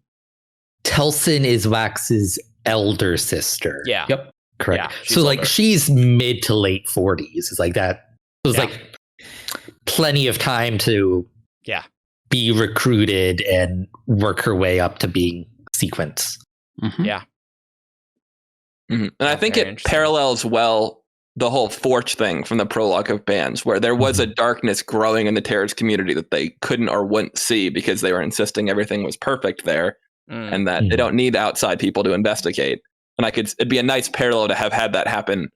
I don't think maybe they came necessarily 100% from the terrorists, but I could still see they're getting Feruchemists from somewhere, That's true. How much Feruchemy does the set have? That's an interesting question. I'm trying to remember. They have some. At one point, Suit says to Wax and Bands, have you looked outside? I have 20 Allomancers and Feruchemists here, son. Oh, okay. All well. There's one that uses her weight Feruchemy to prime the airship so they can get it going because they need a starter there. So there's at least some. And we know that the terrorist community is really interested in who has terrorist abilities and keeping track of that sort of thing. Mm-hmm. Yeah, that's an interesting through line that I wonder how long that's existed, in the set. Like maybe that's a thing Telson brought entirely, maybe. And like, I don't know, like, but that's kind of interesting. Yeah, if you go that route, maybe. But I do like the idea that the ideology of the set traces all the way back to Rashek, essentially. I think that's a very cool idea. Still messing stuff up from beyond the grave. And like, sliverism is the outgrowth of the worship of the Lord Ruler, so it's just like it's Rashek from both sides. Yeah, I'll be honest. That this episode was worth it just for that. Yeah, I think we've talked about a lot of very interesting things. What other things? I feel like that we're forgetting to mention things. Like they have the telephone, right? Like that's kind of interesting. We've talked about the scientifically mindedness of the set, right? The fact that they are interested in science, in logic, in mathematics, in the metallic arts, or the invested arts in general, perhaps. We haven't really talked about their... Why do they have a telephone? Yeah. Well, they have a radio, which... Do radios predate telephones? I don't remember which technology actually came first in our world. I think it's telephone. Telephone didn't it? Well, they use it to like Kelasina and Suit communicate. That's not radio. I mean, you could radio back and forth. Yeah. But like that would be... He'd have to be very close by in that case. You'd need a tower. Like, a broadcasting tower. Yeah, but I don't know if they have that necessarily. Yeah, that's what I'm saying. I think they'd be like, why did she build this weird tower over her house? I think it's more a telephone to me. But so like there's a cord going from Kelasina's mansion to wherever Suit is. Yeah, sure. I mean, that is more plausible than a giant radio tower, yes. It's less noticeable. Yeah. Yeah. No, I do like the idea of a radio better. Harmony mentioned the radio. Either way, yeah, it's like I always thought it was radio. They have this technology that nobody in Elendel Basin seems to have, even though Elendel Basin is kind of at least portrayed to be the not cultural necessarily, but at least technological center with all the universities and stuff like that. Did they? So I guess the question becomes: did the set develop this stuff in isolation? Or is there close connection to the outer cities, giving them access to technology that is being developed in those outer cities and kept secret from Elendel City because they don't because technological superiority and like they don't want to share and stuff like that. Yeah, I don't think it's necessarily that it's being kept secret from Elendel. It's just the set is at the bleeding edge of technology. And so it's just like that technology just hasn't reached Elendel yet. Well, and they presumably have money and resources to like pay scientists. Yeah. So it's like they're the patrons of all of these scientists. So they get all the fun goodies first. But we're already seeing like it's Sophie Tarsiel, I think is her name, so, the inventor's daughter. Because like she has the it's not a megaphone, but it's like projecting the voice, the loudspeaker. Yes. And so it's like, I can see like that also being an outgrowth of this technology. It's just like, the voice isn't being transmitted to a far away location, but it's like all related technologies that are being developed in the basin at this time. It's just the set's scientists got to the radio potentially first. And it's very interesting how there's a line about the series saying even the most careful of the series would be distressed by the prospect of being technologically outmaneuvered. And so this definitely seems like a area that they're very interested in, and Eirik even says that. It's like, Soot and his people had a high regard for scientific thought, so they value that experimentation very highly, I think. It's interesting because isn't the technological development also what is causing the faceless immortals to be like, oh, we're gonna kill everybody off on this planet too? I think it's more the idea that they wanted to sort of control the technology, but like certainly I don't think that those faceless immortals liked the Southerner medallions getting widespread. Like that's the key tech that they're very afraid of. Yeah, it's the medallions and the metal tech. It's the magic, because that's like proliferation of invested technology. Yeah, which is interesting that they are worried about that, but I know recent advances have made civilization here too dangerous. Yep. Allowing it to continue risks further advances we cannot control. And so we've decided to remove life from this sphere. Yeah. To me, though, I'm also kind of like, were they unaware of the Southerners as well? Like, shouldn't Trell know? Like, this technology is not new. It's just new in the North, you know? So, like, what? Now, that is a good question. How much does Trell know of the Southern Scadrians? I think that's a very good question, right? Indeed. That we have no answer to whatsoever. No idea. Yeah, it's like, because like that's a question in our doc that I saw earlier, and like when I looked at it earlier, it's like, oh, obviously Trell has like agents in the South. Like now, I don't think so. I like the idea of the Southerners being a surprise to Trell as well. Well, yes, but I think there's a combination of dangerous things. It's not just the medallions, because as we talked about on the medallions episode, you still have to find people with the powers. And the thing is, there are a lot more allomancers up there. That's a good point. Because of the Lerasium that like really makes it. The North and the South mixing is the really bad part, in a way. Yeah. That's a good point. But it's like, in the North, it's like individuals have powers. In the South, it's like everybody has access to those powers, like not in them of themselves, but because of the technology. Yeah. I wonder if anybody can fly on a flying airship. Yeah. Only coin shots can fly. I wonder if the South is also very limited in the number of types of metalborn they have access to. So maybe for whatever reason they have, like weight feruchemy and steel allomancy and feruchemical warmth and like a handful of others. They'd be very rare, like super rare. Yeah. I'm surprised they have feruchemy at all. Yeah, me too. Like, I'm surprised how they get any metalborn whatsoever. Yeah, I mean, Kelsier, right? I guess. Although how Kelsier got access to that's a separate question. Well, that's more stabby with the Hemalurgy, easy peasy. Yeah, that's his way of doing things.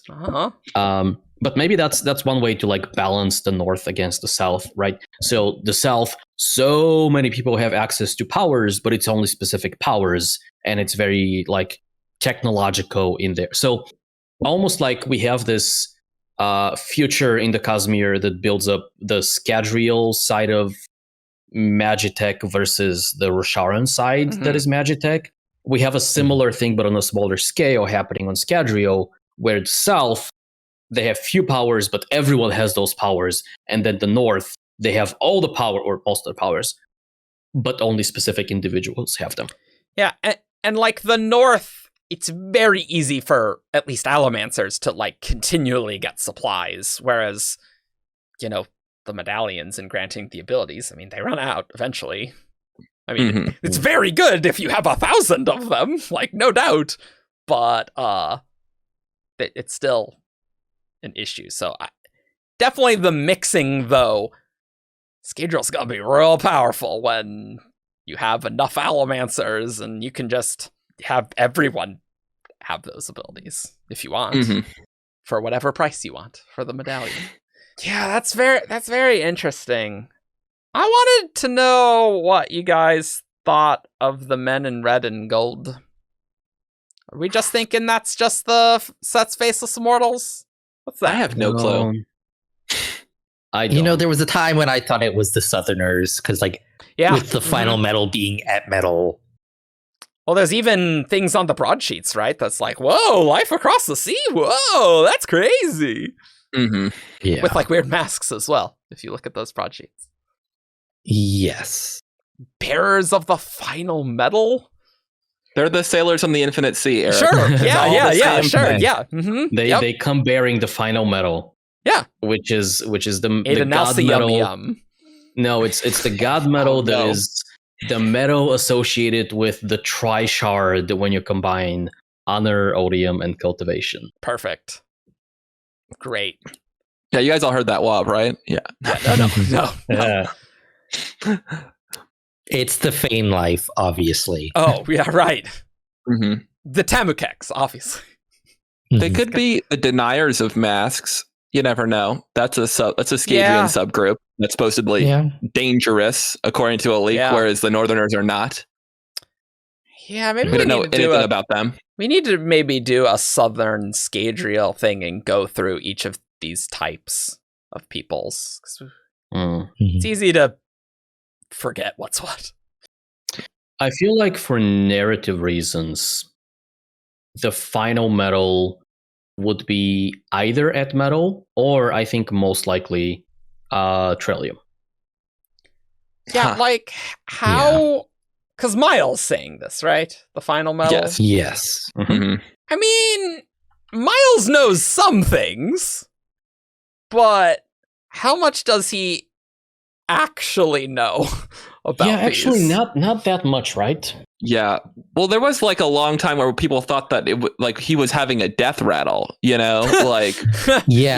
have, it's always kind of been a little bit of a weird moment where he's just kind of, and Brandon has there's a couple sketchy wobs where Brandon has said that Miles has a spike in addition to all of his other metal mines, but I'm a little skeptical on that just because it's kind of borderline.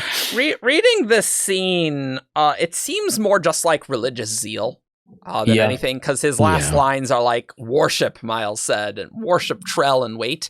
So this doesn't need to be a factual thing necessarily, but more just like legends of things that were around. I don't know. Yeah, I don't think Miles knows what the men of red and gold are. Yeah. I think this is part of the Trellism teachings that there is something factual to this. Somebody knows what those things are, but it's become part of the mysticism of Trell. Miles knows it, and he knows the men of red and gold are coming. What that means, he has no idea. It could be theology. He doesn't know. It's the Southern Scadrials are coming with et metal. That's but it's something legitimate is there, because otherwise Brandon wouldn't have put this in his book. There's the meta perspective. Brandon put those words into the book for a reason. And they are foreshadowing something. The only thing I'm saying is it's in the middle of a trail rant. So I used to think back before we knew more that the Set were the Southerners and they were infiltrating Northern society, and that was what he was referring to. But there is a very old wob where it was asked if Miles' men of red and gold would come and rule, if there was a connection between that and his red and gold cigar box that he had. The citizen magistrate cigars? This is all very significant, but I think that might be an overinterpretable wob. It is the company that makes the cigar boxes. They are the real secret shadow organization. That's right. The cigar boxes from Taldane. Sure. No. They're Trell's favorites too. But really reading this, one day the men of red and gold, bearers of the final medal, will come to you and you will be ruled by them. It's really hard for me to read that as anything other than some Southerner faction. You got the bearers of final medal et metal, which is very powerful. I mean, if you can blow up a city, it's pretty powerful, right?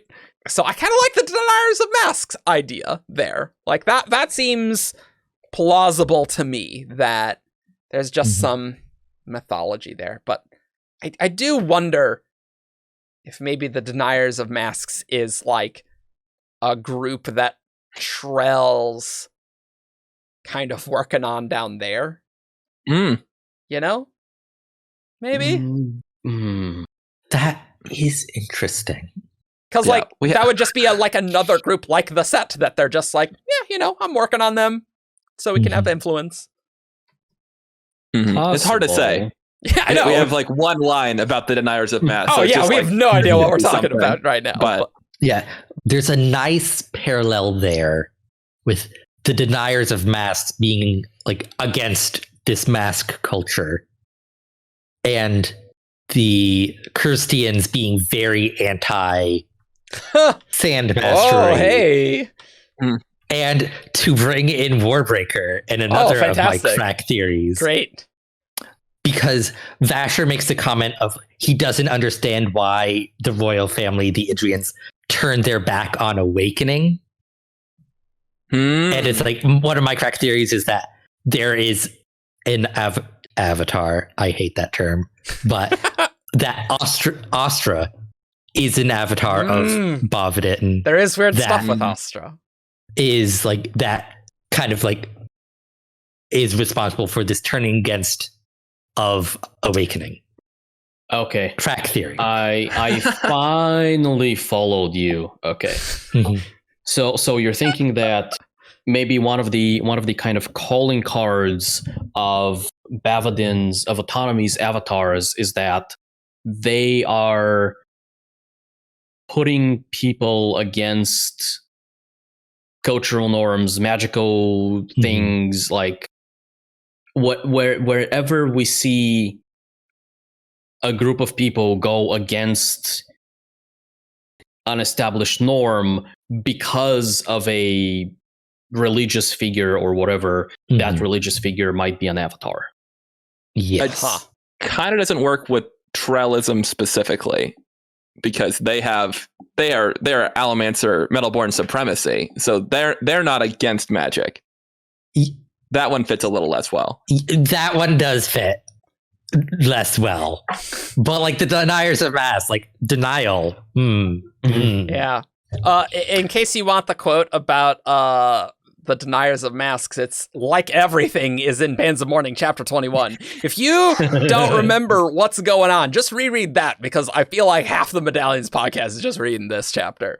But Alik's just like, he left priests there with the bands and told them to protect them until he returned for them. And that was dumb, yeah. We could really use those to fight the Deniers of Masks. And then Rossi asks, Denier of Masks like us? No, Alik said, laughing. You're just barbarians. The Deniers are really dangerous. So that's worrisome, and we know nothing else about them. So there you go. That's the start and end of how we know about them. You know what? I think that they are related to Trell. Sure, why not?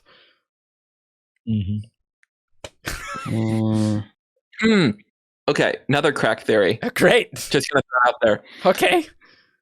Trell would like the two halves of Gadriel to remain separate. Okay. Easier to manage. Oh. Kelsier would like that to not happen, and that is why he placed a temple in the north that the Southerners were always going to be looking for. And there's this weird, mysterious stuff where, like, you know, it doesn't really fit with the priest, and it doesn't really fit. Like, I think Kelsier seeded the rumor to make sure they would make contact, so they would be able to stand a little more effectively. Okay. I dig that. Yeah. I dig that a lot. And could he have just been like, hey guys, go north? Maybe it's overcomplicated. But well, I mean, the Sovereign's Temple is very complicated. Like, what are those weird symbols that are different from the medallion symbols? And like, all that's crazy. But yeah, Kelsier is just extra in everything he does. I mean, that's true. That is very true. It doesn't seem like a great place to do an extensive construction project like that. Like, geez. But yeah, they must have been using strength metal mines as well, because there's just no way that they'd be able to build that up there. What if they just soulcast it? Who knows? They soulcast a giant block and then sculpted it out. That's surprisingly plausible, honestly. Yeah. But no, I like that. I like that because Kelsier, I think, would want these groups to come in contact, and seeding them to, eventually need to interact. It doesn't really seem like the Northerners care much about exploring, so makes sense to try and push the Southerners to do that. And I think Kelsier would see himself as, well, a sovereign to the south, right? He would think of Harmony as somebody who has ignored or abandoned the south, and it is his charge to protect them, to ensure they have a future. And I think one of the ways he might do that is to say, well, let's make sure they are no longer isolated. Let's tie their fate to the north, where Harmony is taking care of people. That does make me wonder if Kelsier was talking about all these weird rumors with the bands, which is still weird how there were rumors, well-documented rumors, prior to the Catacendra, that if you picked up the Lord Ruler's metal mines, you get all the powers. Like, what? And Kelsier loves seeding legends. I mean, that's true. We canonically know he's very good at it. We're absolutely just spitballing at this stage. Do we have any other things we want to talk about? Again, I don't think so. We don't really know anything. I think it's interesting that the set has developed independently the unkeyed, whichever one that is a metal mine that if you already have an ability, you can use it as opposed to the Southerner medallions. I think that is interesting. I think they used Hemalurgy to do that. But right, to just get the ability to, store identity. So you can just store another attribute in a metal mine. Yeah. Plausible. No, I did want to steer back to the Hemalurgy thing. Okay. Right? Because the only way I think they could know a lot about Hemalurgy is through Trell. I don't know. I'm okay with that. I think that's a reasonable. Because it's so hard. If you don't know where to put the spikes, it is so expensive ability-wise. I mean, I guess you can, assuming you have charged the spike, I guess you could do trial and error eventually, maybe. It's just not feasible. The final really Empire needed hundreds of years, in the Steel Ministry, for them to figure things out, and that was with the Lord Ruler telling them things. Well, they knew the ability ones. The experiments that always failed was creating new constructs, like the Contra and Inquisitors in Kolos. That's what they were trying to do. Yeah, constructs is the thing that's virtually impossible to figure out randomly. Brute forcing it. I think it's the powers and spike placements is figure outable, and I think officially speaking, Hemalurgy information about Hemalurgy does exist. There has to be records somewhere that it's not in the words of founding. Well, but it is. It is in the words of founding. It's not in the public version of the words of founding. That's a good point. Because Sazed talks about it in the Hero of Ages epigraphs, which are explicitly part of the words of founding. Yeah, so how much... Yeah, what... So it's I think there's enough knowledge that they could have found over the last 300 years to, give them enough of a framework to actually figure things out. And also knowing what the 16 metals are, that helps. And what they do in Allomancy and Feruchemy is and maybe they wouldn't have Spook's notebook. I mean, honestly, we don't know where that notebook's been, right? It's been hundreds of years. I suppose maybe the easiest thing is another group had it, and Marsh had to take it from them eventually. Like, that's plausible. Mhm. Where did Marsh get it? But it's also possible that a group got some records from Spook. Spook lived a long time. When you're in charge, there's lots of records of these things. Yeah. And people were somewhat aware of Hemalurgy near the end of Hero of Ages. Like, not everyone, but it was not information that was limited to like 3 people. And so in the years immediately after the Karsendre, other people who were not Spook could have left records, and those records could have been either passed through families or like kept in vaults and stuff like that. The set could have dug up, I don't know, like ancient steel ministry archives or whatever, and unearthed some hints there. Like, which could just be a metal. The caches were under canton buildings. Like, there, who knows what records got squirreled away down there. Yeah, I know. None of them were canton of Inquisition, but the cantons were at each other's throats. So it's like, there's probably some like covert knowledge about the canton of Inquisition. Always tricky about canton of Inquisition, what they knew or didn't know, and how much was written down.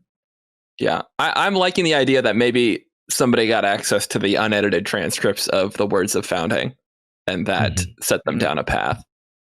The Sazed cut of the Words of Founding. Because presumably, that's what Spook read. Spook read it, and Spook knew a bit because he had a spike. And I feel like what probably happened was the crew did not want that getting out, and Spook was like, yeah, but I'm going to do this on the side. And like, nobody needs to know. I'm the Lord Mistborn. Along with Kelsier helping. Yeah. So helpful, Kelsier. Very helpful. Yeah, so the crew would have gotten the original ones, and they, would eventually excise it, but that information could get around. I'm almost surprised Harmony put it in the Words of Founding, and then later was like, actually, I don't think people should know about Hemalurgy. But, Yeah, I mean, that is a little weird, but at the same time, I mean, it's also I think this is fine, actually. I think it is very much like Sazed to put all of the information out there to be available for people, and it is also consistent with Harmony, the god, to go and look at the things that he's done and be like, well, now that I can see how things might develop into the future, maybe that was not such a good idea. Yeah, because like, it was mere moments after becoming a god that he wrote that letter to Spook, basically. That's like, and it's like very like musing on is like everything he's learning. Like, it's almost like very distracted on his end. Like, he kind of jumps from topic to topic. And so it's like, and then it's in retrospect, it's like, yeah, I probably shouldn't have given that much detail about Hemalurgy. The thing I wish I knew less about. Yeah. But like, it also makes sense with like all free will. It's like, okay, I'll give you the knowledge. You can make your own choices, but then later be like, I don't know about that Hemalurgy stuff. There's like a keepery aspect too, to not wanting knowledge to be lost entirely, even if it's maybe not 100% available. You probably don't want a clandestine organization to know all about Hemalurgy and you to know none of it, because that led to some other problems. So I don't think it wasn't Harmony's idea to excise the information from the Words of Founding. Like, it was probably the crew that did that. But I wouldn't be surprised if he like, you know what, that was a good decision. Maybe I should. That's a good idea. Yeah. And he didn't stop Marsh from doing that with the book. Like, he was kind of like, you know what, I'm going to trust Marsh. And so it seems like there is a level of of trusting the decisions that people make. Yeah, which is very Harmony. Yeah. Cool. Well, I think we got everything. So yeah, I think it's time for us to go on to Who's That? Cosmere character? This character is from Roshar. Menace. Tien. Paalm. Raise. Void in drag on a horse. It's time for Who's That Cosmere Character? Caw. All right, welcome to Who's That Cosmere Character, the game show where you send in 5 clues and a character they correspond to wtcc at 17shard.com. These guys have a chance to guess who's that Cosmere character. And so our first one is sent in by Nick Tafazzoli, which is an excellent last name. Clue 1. This character is the first POV character of the story they're in. Wow. Sen. No, that's not not true. Yeah, I guess what is the start of Way of Kings? We don't count the prelude. Lord Tresting. Oh, I was gonna guess it's Tresting. not Lord Tresting. Okay. Nice. How about Vasher? It's not Vasher. Clue 2. This character drinks alcohol. Great. What was the first clue? This character is the first POV Character of the story they're in. Yeah. of the story they're in. That's specific. It's also like a very limited number of characters, right? That's true. We have about Yeah. 30 tops or something. What about? Okay, I'm going to describe this character to you, Okay. and I'm going to forget it. It is. I think his fake name is like something like Amity or something, but he is the guy who is telling a story to Lamentation Winebear in the Silence's Waste Up. And the start of Shadows for Silence in the Forest of Hell. Hold up. I need to do some research to verify. What is his name? I wrote his wiki article. I can remember the name Lamentation, but I don't remember his name. He wants to marry Silence. So it is this person. And his name is Dagon. Okay, there we go. Yeah. All right. Yeah. And the other clues are this character considers himself an expert storyteller, so that would obviously be helpful. I thought this one would be too hard, but it's nice that clue 1 like really limited it down. Yeah. And clue 4 is this character likes silence, and in parentheses, don't tell him it's capitalized. So that's what the clue said. There. I got his fake name right. I'll give myself half credit for this. Yeah. And clue 5, this character doesn't know who the White Fox is. So that is Dagon. Okay. I thought about guessing Silence, but I couldn't remember whether like the story starts with her POV. Yeah, but it's starting a story about the White Fox, and then I think it closes with another story about the White Fox, I think. It is kind of cool. It's cool. It's cool. Yeah, like nice little frames. Maybe we'll do a Threnody episode sometime. I will happily be on a Threnody episode. Yeah. That seems like an episode we're going to have even less to talk about. Oh no, there's lots to talk about. All right. This next one is sent in by Madeline Herney-Wiki. I'm sure that was it. I'll put that on screen because that is there's a lot of consonants. Thank you there. for your submission. Thank you. Madeline. No, I appreciate it. I am sorry for butchering your name. I truly am. Clue 1. This character is rude. Eric.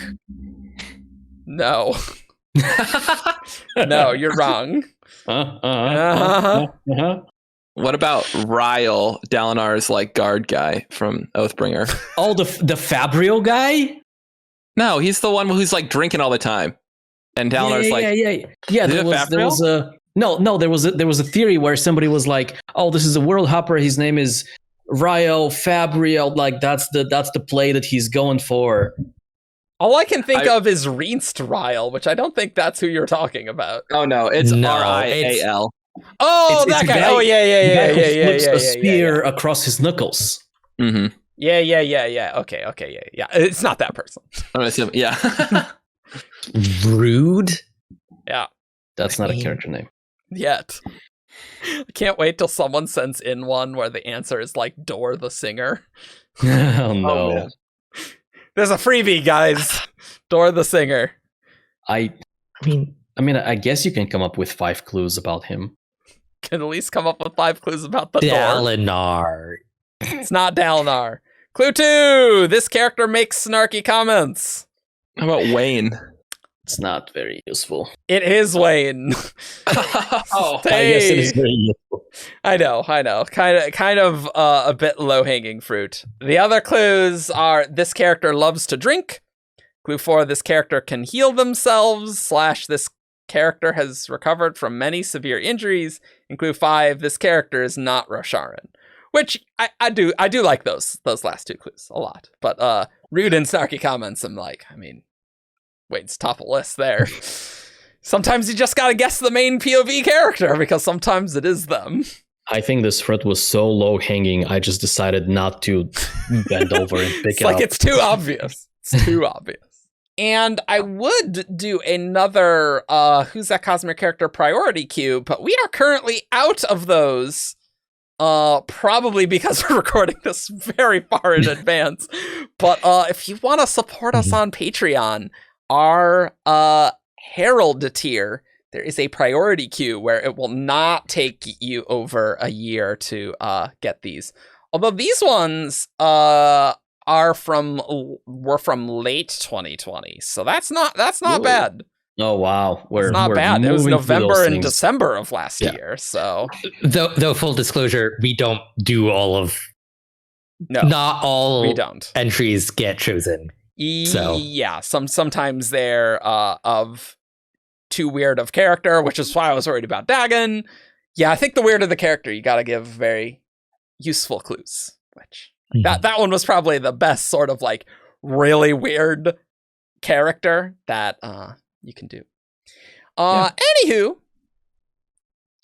you can find us at 17shard.com for all your news, discussion, theories, and fun that you could ever want. Come talk about the set and Trell, because we don't really know, but hopefully you know more now that you enjoyed this interesting walk through a bunch of things that we don't know what's going on, and hopefully Lost Metal will help a lot with explaining these things.